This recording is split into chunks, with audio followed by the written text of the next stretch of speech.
É muito aflitivo ver que muitas vezes um atleta ele tem um potencial absurdo para ser campeão, para estar atingindo pontos mais altos da carreira. Isso não só o atleta, como qualquer pessoa em qualquer setor.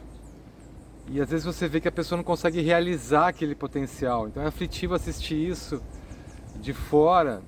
Isso tem a ver com a autoimagem que a gente vai construindo.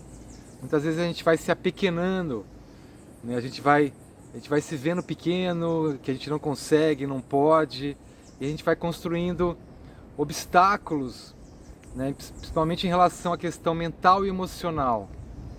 Eu fiquei muito feliz com a vitória do Iago Dora, que finalmente ele realizou o potencial que ele tinha, né? Ele apareceu já há muitos anos como um surfista diferenciado, ganhando de alguns campeões mundiais, né? E surfando com muita intensidade. Mas alguma coisa acontecia que ele ficava só no quase, né? Quase conseguia, quase tinha resultados muito bons, mas não chegava a se destacar, né? A ganhar campeonato e ter uma consistência de competir pelo título, o que era muito injusto, na verdade.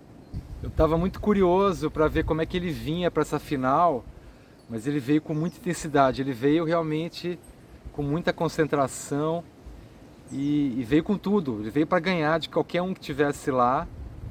E ao mesmo tempo é curioso ver que atletas como Jack Robinson, né, por exemplo, que chegam na final e tem um apagão, né? Já é o terceiro ano seguido que ele chega no Finals, e acho que até contra o Ítalo mesmo, e ele chega lá e ele simplesmente some. E é curioso que nessa bateria ele estava olhando para trás, ele estava acompanhando a onda do Ítalo, né? A câmera flagrou ele acompanhando a onda do Ítalo, que é muito ruim. Eu sempre falo para meus atletas para não ficar assistindo o seu adversário competir, porque isso entra no mental, né? Então ele ficou vendo o Ítalo dar um aéreo absurdo, aquilo entra no mental, e ele errou 9 ondas seguidas, ele dropava e errava, não fazia nada. Ele teve um apagão realmente. E a mesma coisa aconteceu com o George Smith, que tem um potencial absurdo, né? Ele já teve chance de ser campeão mundial algumas vezes, e ele na hora H, alguma coisa acontece que não vai.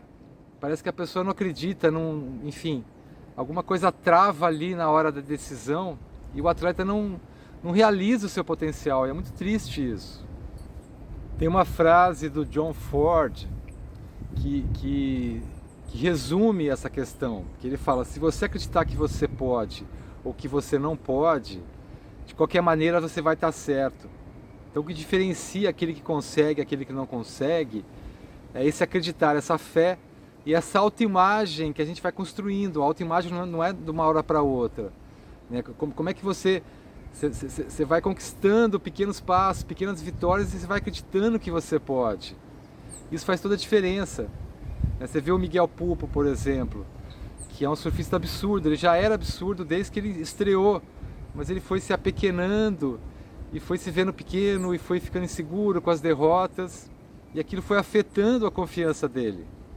O trabalho que eu fiz com o Ítalo, por exemplo, foi bem interessante, porque ele tinha travado, ele estava travado, ele não conseguia competir bem, e a gente trabalhou durante um ano, e ele chegou numa etapa específica ali em Margaret Rivers, que ele destravou o processo. A gente foi trabalhando, foi muito intenso a minha atuação naquela etapa, eu falei coisas para ele muito fortes, e alguma coisa aconteceu que desbloqueou, né? Tanto que ele fala que na final, que ele começou a tremer, ele lembrou de mim, aí voltou a respirar, a reequilibrar o sistema, e aí conseguiu competir de novo. Ele começou a tremer a perna dele.